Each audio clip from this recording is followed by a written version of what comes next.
Sampai aku tutup usia, kan ku jaga hatimu sampai aku tua. Walau keriput di pipimu terlihat, takkan goyahkan cintamu yang begitu kuat.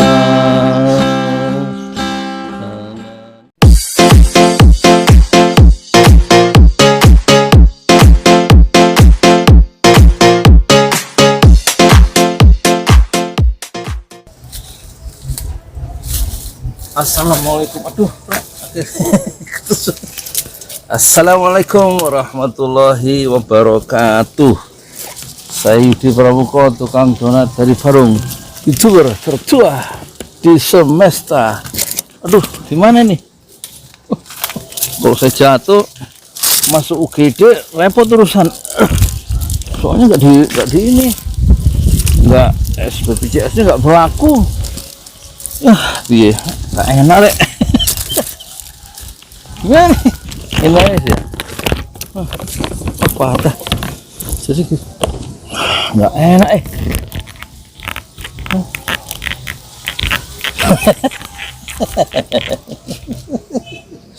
Saya dicek dulu, masuk nggak gambarnya? Suaranya masuk.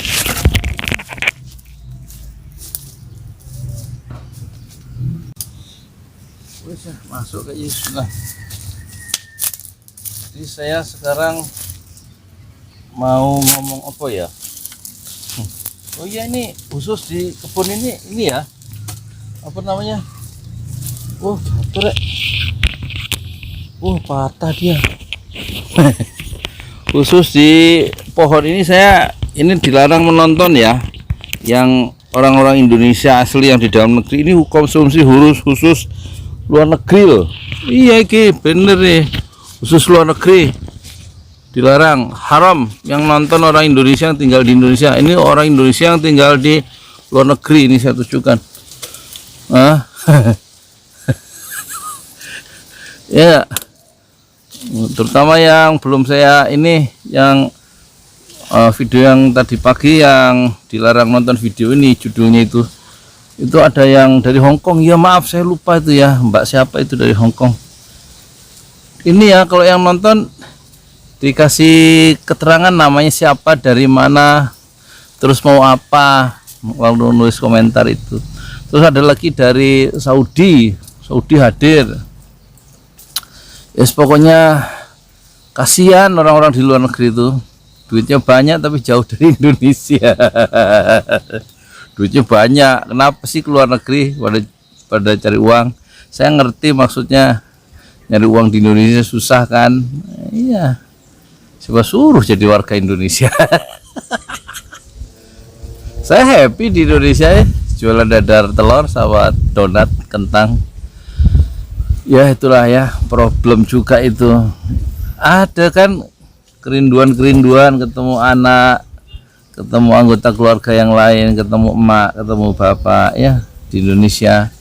Tapi kalau yang bapak emaknya atau pasangan hidupnya sudah pisah atau meninggal, itu juga kerja jauh dari tanah itu juga ya ada ya, membawa luka ya, membawa duka ya enggak. Ya banyak cerita-cerita yang ini kan, keluar negeri itu nggak semuanya dengan penuh harapan. Kadang ya penuh harapan sih, tapi maksudnya nggak semua dengan happy, tapi ada sebuah tantangan yang dibawa, ada sebuah cerita ya, cerita duka yang dibawa. Kan saya tahu, saya suka nanya-nanya. Tapi ya gini ya, hadapi hidup itu ya mbok, jangan negatifnya aja, positif, imbang gitu loh, balance gitu ya. Selalu ada malam gitu, selalu ada siang ya enggak. Kalau malam terus itu cucian kapan keringnya ya? Enggak ada cahaya matahari. Terus kalau siang terus ya kan, terus kapan itu kita istirahat? Ya Allah sudah ngatur ya, malam siang.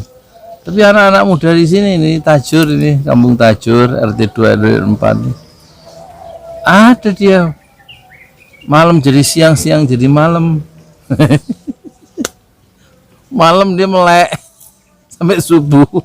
Waktu saya pulang dari sholat subuh dia baru datang. Sepanjang malam dia begadang.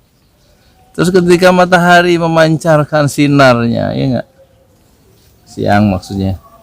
Dia mengatupkan kelopak matanya sampai menjelang senja. Waktu siang dia enggak berjuang, tidur. Jadi itu namanya ya orang Indonesia, malam jadi siang, siang jadi siang jadi malam ya, bola. Ini sekali lagi ya, jangan ada seorang pun yang nonton orang Indonesia yang tinggal di Indonesia. Ini khusus tontonan ini saya ingin menghibur Pak Najib di Amsterdam dan teman-temannya itu, teman Indonesia. Terus saya ingin menghibur Pak Haikal, orang Tanah Abang yang umur 33 atau 35, cari uangnya di sana. Di mana? Di Melbourne, Australia. Anaknya sana sekolah gratis. Kemarin ke rumah, sini ke Parung, Pak Haikal. Februari sebelum ke Indonesia, sebelum Lebaran Haji, itu dia orang baik itu, Pak Haikal itu orangnya gemuk. Waktu saya mewawancarai di depan rumah tuh, dia kan orang Tanah Abang, ya kan? Dia gaya, dia pakai bahasa Inggris. Patah nek. Dibilang no kamera, no kamera. Maksudnya saya jangan diwawancarai pakai kamera, kita ngomong aja katanya. No kamera, no kamera. Maksudnya saya pikir dia jualan kamera, nggak ada persediaan kamera. Rupanya nggak mau diwawancara. Orangnya baik. Wawancara ini dia video call dari Melbourne. Hebat ya. Temannya Tukang Donat tuh orang nelpon dari Melbourne nih. Video call, orangnya tinggi besar. Sama dengan Pak Najib. Jadi orang-orang yang kerja di luar negeri itu ya, rupanya orangnya tinggi besar ya. Orang Betawi itu, orang. Kalau Pak Najib kan Amsterdam itu orang Tebet, istrinya orang Betawi. Kalau Pak Haikal tuh orang ini dia apa itu, orang Tanah Abang. Iya, di kebun kacang situ. Berarti sekitar itu loh, Grand Indonesia itu loh. Dulu namanya ya sekitar Hotel Indonesia itu. Rumahnya di situ, kebun kacang. Saya pernah dulu santunan untuk orang-orang miskin di situ tuh, kaum duafa di kebun kacang. Yang tinggalnya kan di itu Pak Haikal. Kan banyak yang tinggal di pinggir rel tuh, pinggir rel kereta api padat-padat ya. Jadi ada ya semacam kantong-kantong kemiskinan di ibu kota itu, salah satunya di kebun manggis itu. Kebun kacang itu ya Pak. Makanya mungkin Pak Haikal ini ya, Pak Haikal maksudnya ke Melbourne ya. Makasih ya Pak Haikal ya cerita tentang Australia. Katanya di Australia itu zaman corona sekarang beda dengan itu ya, Belanda. Belanda kan di lockdown juga tuh. Tapi di ini nggak ada dana corona tuh di Amsterdam toh. Sama dengan Indonesia, nggak ada dana corona yang nyampe, maksudnya ada dana corona triliunan di TV. Nah kalau nggak usah suka ngeritik pemerintah sendiri. Saya itu saya nggak ngeritik saja nih. Cuman membeberkan fakta kalau sembako itu nggak datang dengan merata gitu. Padahal semua kan kelaparan. Iya nggak? Nah di mana itu di Melbourne cerita Pak Haikal, saya masih ingat, coba saya ingat-ingat ya. Ceritanya menarik. Oh iya, dia dapat ini sebagai kepala keluarga selama masa COVID-19 ini, dia dapat $3.000 ya sebulan ya. Sebulan. Jadi kalau uang kita 30 juta ya. nggak dapat sembako tapi dapat uang ya. Enak ya, $3.000 ya kan, $3.000 Singapura apa Australia. Terus pokoknya pemerintahnya itu ini loh ya, apa, melayani masyarakatnya itu baik di Belanda maupun di Singapura maupun di Australia. Indonesia ini kan NKRI, harga mati, Pancasila, tapi nilai-nilai apa, kesatuan, persatuan, nilai-nilai apa namanya itu, kebersamaan nggak terasa tuh. Rakyat mah berjuang sendiri. Teman-teman saya tuh tukang baslok, tukang cilok, tukang cireng, tukang basreng, tukang es krim yang setoran, itu kalau nggak keluar dia nggak dapat duit, nggak dapat dari pemerintah, nggak ya, nggak ada dari pemerintah. Oh ya, hari ini ya saya harus terima kasih ke Ibu Murni ya di Surabaya, itu transfer 5 juta untuk beras dan sudah kita belanjakan hari ini. Tadi sebelum jam 11 istri saya dengan timnya itu sudah menurunkan beras 70 karung ya, 70 apa 65, karena ongkos mobilnya aja dari Indogrosir ke sini 200, angkotnya 200.000.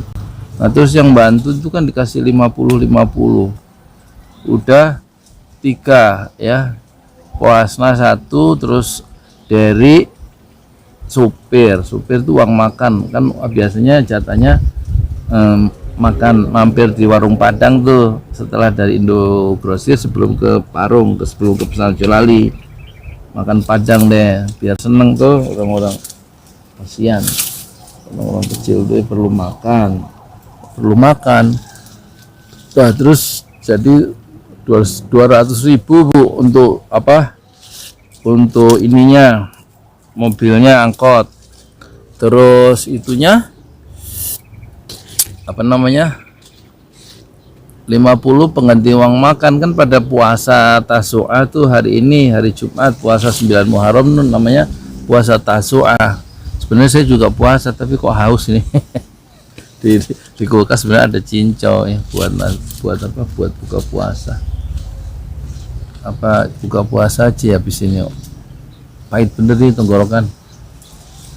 Tapi ada istri saya ya, punya dia itu cinconya. Kalau dia keluar rumah yang jauh itu mungkin saya cipin cinconya. Esnya. Nah terus yang 3 orang tuh kan timnya supir, dari anak-anaknya Puasna tuh yang ngangkut kan, termasuk saya bantuin sih. Tambah 50 ongkos makan, jadi 350 Bu. Makannya 3 orang terus 50 tambah ongkosnya 200, 3,5 diambil dari dari 5 juta itu mungkin nggak jadi 70 karung ya Bu ya. 1 karung 5 kilo mungkin 65 kalau nggak salah ya. Nanti dari situ besok istri saya katanya besok mau dikirim ininya, mau bagi kupon yang diseleksi. Kalau nggak pakai kupon kan repot ya.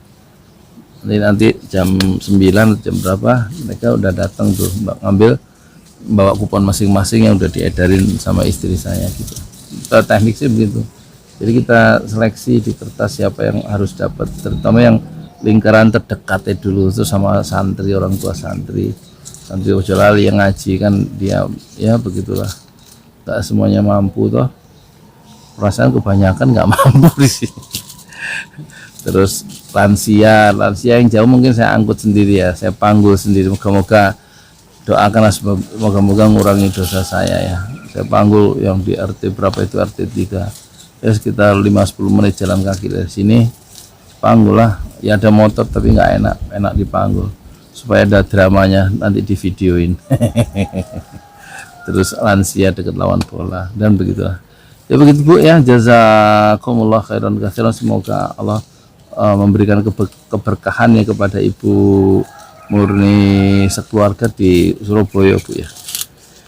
Terima kasih, semoga Allah menerima pahala ibu, amal jariah ibu, dan juga membalas ya semua infak amal soleh ibu sekeluarga dengan pahala yang berlipat ganda Bu ya. Itu sekedar laporan ya, insya Allah moga-moga sangat membantu meskipun satu kakak dapat hanya 5 kilo ya.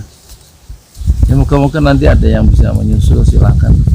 Jadi program beras ini kayaknya kita buka lagi ya setelah Ibu Murni ini mengawali ya.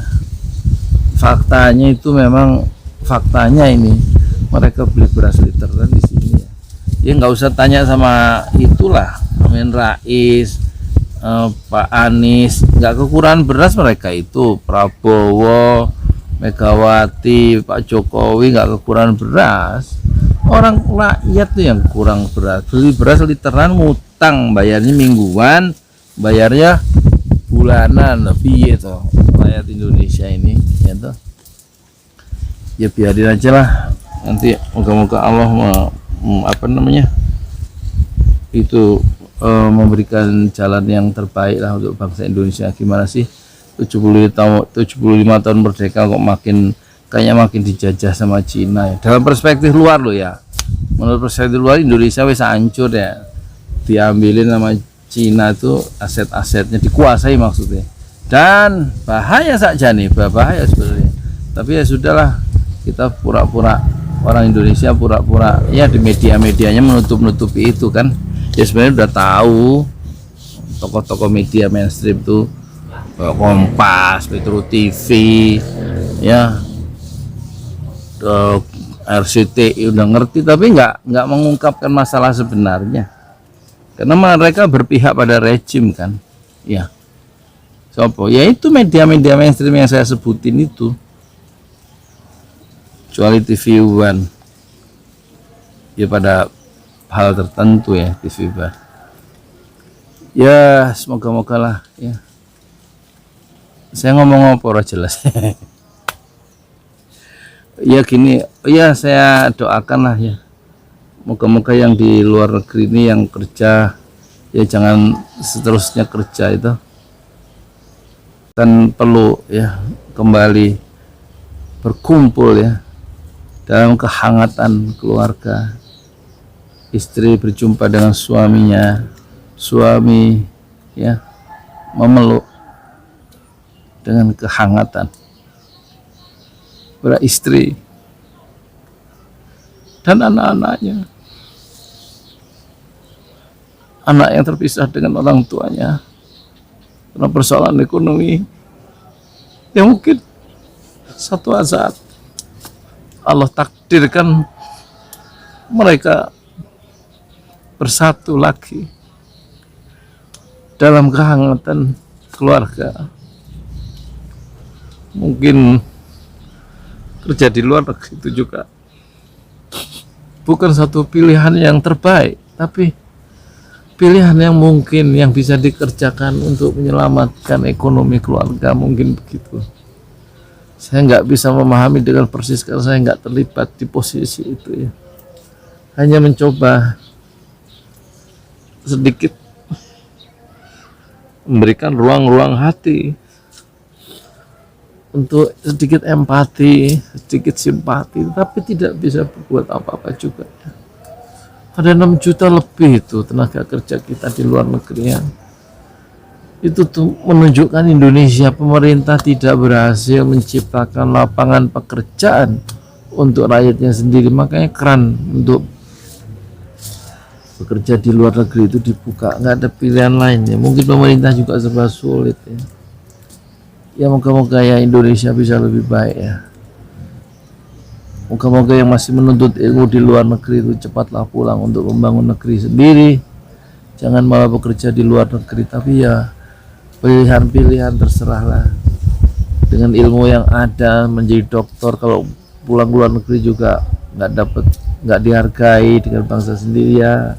Dengan terpaksa mereka bertarung ya, mencari nafkah di negeri orang untuk menghidupi keluarga dan juga keluarga besarnya di Indonesia, sambil mengabdikan ilmunya di tanah seberang ya, bukan untuk Indonesia. Itu pilihan-pilihan yang tidak mudah, tapi itulah ya keadaan kita. Aku kok jadi nangis, Rek.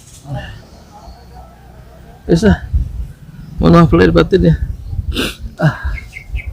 Assalamualaikum warahmatullahi wabarakatuh.